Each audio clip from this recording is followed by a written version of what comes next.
अस्सलामुअलैकुम वरहमतुल्लाहि वबरकातुह। कैसे हैं गाइस? उम्मीद करता हूँ आप लोग ठीक होंगे। मैं हूँ एजाज़ अहमद। मेरा चैनल है technical lifting and rigging knowledge. आज मैं कुछ उन लोगों के लिए जो है बताने जा रहा हूँ जो इस कशमकश में है किस काम में मैं गल्फ़ में जाऊँ जिससे मेरा फ़ायदा हो, जिससे मैं अच्छी सैलरी पा सकूँ। तो मेरे हिसाब से रीगर एक बहुत अच्छा जॉब है, और जो रीगर बनना चाहते हैं उनके लिए ये वीडियो है। जिन्हें बिल्कुल नहीं मालूम है, बिल्कुल नए हैं रीगर का काम क्या है, रीगर कैसे बना जा सकता है, तो उनके लिए है। तो मैं स्टार्ट करता हूँ। उसके कुछ इशारे हैं यानी सिग्नल्स हैं जो क्लाइंट अक्सर पूछता है इंटरव्यू में। तो आप लोग ध्यान रखें, इसको खूब अच्छी तरह से देखें, सुनें और रिव्यू करें बार बार इस वीडियो को। तो उससे जो है आपका नॉलेज इंक्रीज़ होगा, और इंक्रीज होगा तो आप क्लाइंट के सामने अगर जाएंगे, चूँकि आपके माइंड में जब सेट रहेगा कि कौन सा इशारा कब दिया जाता है, कौन सा सिग्नल कैसे दिया जाता है, तो आप उसको अच्छी तरह से एक्सप्लेन कर पाएंगे और वो आपसे संतुष्ट होगा। तो आप इंशाल्लाह जो है पास होकर के आएंगे, सेलेक्ट हो जाएंगे। और इसमें बहुत अच्छी अपॉर्चुनिटी है। अगर आप कहीं आरामको में सेलेक्ट हो जाते हैं तो उसमें बहुत अच्छी सैलरी है। मालूम है लेवल 3 का 60 रियाल पर आवर है, और बहुत अच्छी सैलरी है। कुछ कंपनियां ऐसी भी हैं जो परमानेंटली हायर करती हैं। अभी मेरे से एक भाई ने कहा कि लेवल 3 का 10,000 रियाल पे एक कंपनी जो है हायर कर रही है। अगर कोई जाना चाहे, आपके संपर्क में हो तो आप भेज सकते हैं। तो 10,000 रियाल मायने रखता है दोस्तों। अगर आप रिगिंग प्रोफेशन में आते हैं तो एक अच्छी खासी सैलरी जो है आप उठा सकते हैं। तो उसके लिए कुछ शर्तें हैं, कुछ सिग्नल्स हैं, कुछ जानकारियां हैं जो आपको होनी चाहिए।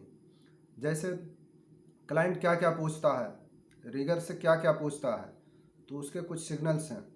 ओके, जब हम क्लाइंट के सामने जाते हैं तो रीगर कुछ इम्पॉर्टेंट चीज़ है जो पूछता, क्लाइंट कुछ इम्पॉर्टेंट चीज़ पूछता है। जैसा सिग्नल्स के बारे में पूछता है, स्लिंग्स के बारे में पूछता है, साइकिल के बारे में पूछता है। ये तीनों चीज़ के बारे में आपको जानना बेहद ज़रूरी है। तो सिग्नल्स क्या है? अगर क्लाइंट पूछ लिया कि होस्ट कितने तरह का है, तो दो है, ऑक्सिलरी होस्ट और मेन होस्ट। बोलेगा, अगर पूछा कि इशारा उसका क्या है, अगर आपको जो है मेन होस्ट यूज़ करना है तो क्या इशारा देना है, तो आपको हेड में यूँ टच करके ये इशारा देना है डाउन का, यानी मेन होस्ट को, यानी बड़े हुक को डाउन करना है। ये मेन होस्ट का इशारा है। और छोटा हुक जिसे ऑक्सिलरी होस्ट कहते हैं, तो उसका इशारा ये कोहनी के नीचे हाथ यूँ होना चाहिए। उसके बाद आप इशारा डाउन का इशारा दोगे। ये ऑक्सिलरी होस्ट का हो गया, यानी छोटे हुक का। याद रखें, ऑक्सिलरी हुक को जो है छोटा हुक कहते हैं, और मेन होस्ट बड़े हुक को कहते हैं। ये चीज़ ख्याल रखें। और कुछ इशारे हैं, जैसे बॉम आउट, जो ये अंगूठा दोनों बाहर होगा, मुट्ठी बंद होगी, अंगूठा बाहर होगा, ये बॉम आउट का। बॉम एक्सट्रैक्ट भी कहते हैं इसे। ओके, दोनों नाम याद रखें, क्लाइंट कुछ भी पूछ सकता है। ठीक है, ये है बॉम इन का, दोनों अंगूठा अंदर की तरफ हो। जब क्लोज करते हैं ना, बॉम को क्लोज करते हैं, तो ये बॉम इन का इशारा देते हैं। इसे बॉम रिट्रैक्ट भी कहते हैं। ओके, नाम दोनों याद रखें, क्योंकि क्लाइंट क्या पूछेगा कोई भरोसा नहीं। और अगर याद करना मुश्किल है तो इसको बार बार रिव्यू करें तो याद हो जाएगा आसानी से, कोई मुश्किल नहीं है। बॉम रेस का इशारा ये है। ओके, यानी अगर लोड को अप करना हो, अप करना हो, अगर क्लाइंट कहता है बॉम होस्ट अप का इशारा क्या है, इसे बॉम होस्ट भी कहते हैं, सॉरी होस्ट अप, इसे होस्ट अप भी कहते हैं। लोड अप, हुक अप, किसी तरह से भी पूछ सकता है। तो सारी बातें जो माइंड में रखें। Host down, load down, hook down, उसका इशारा ये है। ओके,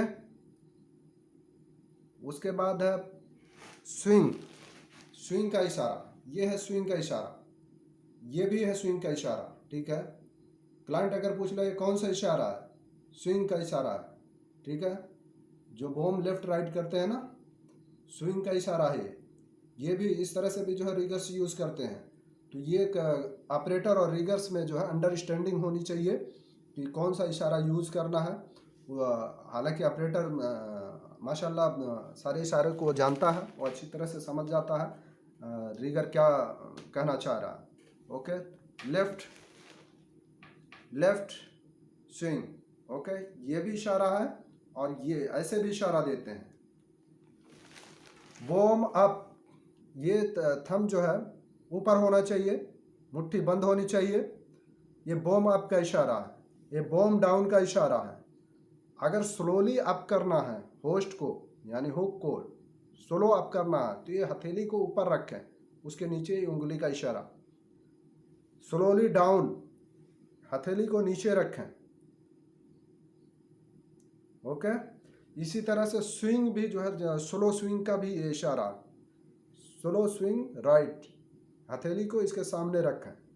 ओके दोस्तों, और क्लाइंट कुछ भी पूछ सकता है, बहुत सारे इशारे हैं। आप इसको जब डाउनलोड करके एक फिगर, एक इमेज जो है गूगल से डाउनलोड कर लें और उसको खूब अच्छी तरह से रीड करें और इस वीडियो को बार बार रिव्यू करें, माइंड में सेट हो जाएगा, आपको कोई मुश्किल नहीं होगा। और कोई काम मुश्किल नहीं है दोस्तों, बस अपने आप में कॉन्फिडेंस रखें और किसी चीज़ को बार बार रिव्यू करेंगे तो माइंड में सेट हो जाएगा। जब तक रिव्यू नहीं करेंगे तब तक वो माइंड में सेट नहीं हो। अगर आप एक बार याद कर लिए और उसको फिर जो छोड़ दिए तो आप भूल जाएंगे। तो किसी काम को करने के लिए उसको बार बार जो है रिव्यू करना पड़ेगा, तब आपके माइंड में सेट होगा। यह है मेन स्टॉप का, इमरजेंसी स्टॉप का, ये इशारा है इमरजेंसी स्टॉप का। और दूसरा इशारा है इमरजेंसी स्टॉप का, ये भी है, ये भी इमरजेंसी स्टॉप का है। और ये इशारा है फिंगर ऐसे चलेगी, फिंगर इस तरह से चलेगी और अंगूठा ऊपर होगा। ये इशारा है boom up, hook down, hoist down, load down, कुछ भी कह सकते हैं। बॉम अप, हुक डाउन, ये इशारा है load up, hook up, hoist up, boom down. जब अंगूठा नीचे होगा और फिंगर चलेगी तो होस्ट अप, बॉम डाउन दोस्तों। और दूसरी चीज़ पूछता है सीलिंग से बारे में, सीलिंग्स कितने प्रकार के होते हैं, कितने तरह के होते हैं, वो भी आपको याद रखना है। हमने पिछली वीडियो में बताया है, लेकिन फिर भी इस वीडियो में मैं आपको एक्सप्लेन कर दे रहा हूँ। सीलिंग सामान्य रूप से 3 ही टाइप के यूज़ होते हैं, उसके अलावा फाइबर सीलिंग भी यूज़ होता है। वेब सीलिंग यानी जो बेल्ट यूज़ करते हैं, इसे वेब सीलिंग कहते हैं। वायर सीलिंग, चैन सीलिंग, इसके अलावा फाइबर सीलिंग भी यूज़ होता है, जहाँ केमिकल वगैरह जो है रहता है। केमिकल के लिए अक्सर जो है फाइबर सीलिंग ही यूज़ किया जाता है। उसमें एंडलेस भी आता है और फ्लैट भी आता है। और हमने इसके कलर कोड के बारे में भी पिछली वीडियो में बताया। कलर कोड है इसके violet, green, yellow, grey, red, brown, blue, orange, ये 8 कलर हैं। हमने उसमें 8 तो गिनाया था, लेकिन 7 कह दिया था, तो इसको आप लोग इस पॉइंट को नोट करना, 8 कलर हैं। ऑरेंज 10 टन से जितने ऊपर आते हैं वो सारे ऑरेंज कलर होते हैं।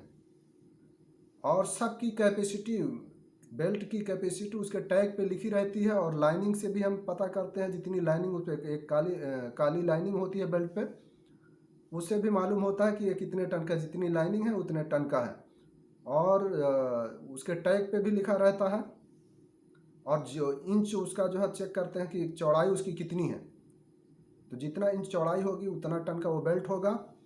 और पूछता साइकिल के बारे में पूछता है। नए व्यूवर्स को बता दो, साइकिल जो यूज़ किया जाता है, आप जो है उसको यूट्यूब से या गूगल से इमेज साइकिल आप जो है डाउनलोड कर लें वो आसानी से जो है आपको समझ में आ जाएगा कि इसको साइकिल कहते हैं। चूँकि इमेज का देख कभी कभी इमेज दिखा के भी क्लाइंट पूछ लेता है ये क्या चीज़ है, तो आप उसको इमेज सबसे बेटर होगा कि आप जो है डाउनलोड कर लें lifting tools, lifting tools with name.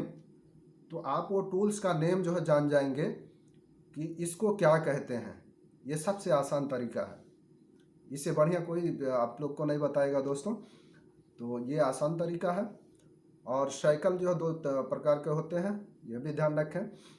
और हमारी वीडियो को आप लोग जो अब तक सब्सक्राइब ना किए हो सब्सक्राइब कर लें, लाइक करें, शेयर करें और नोटिफिकेशन बेल को ऑन कर लें ताकि आने वाली वीडियो आपको मिलती रहे। फिर मिलेंगे नेक्स्ट वीडियो में, तब तक के लिए आप लोग अपना ख्याल रखें। Bye bye.